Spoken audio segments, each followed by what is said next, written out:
Hi, I'm Laurie. I'm one of the pelvic physios with Proactive. We've started a new clinic here out on Ossington, so come see us. I wanted to talk about sex after childbirth.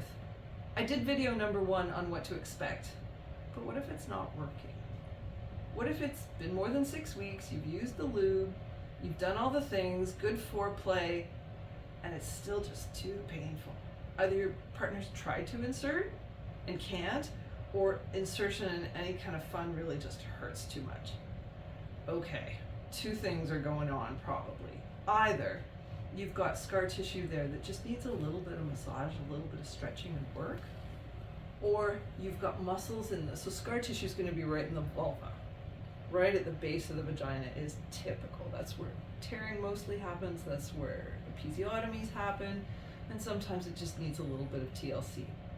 We can also give you tips on vaginal moisturizers and other things to help tissues that don't have enough hormone right now. Okay, muscles at the back can also be the target of thrusting, and that can be really painful. It's just a response to a vaginal delivery.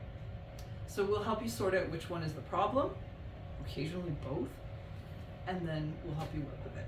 Okay? Come see us.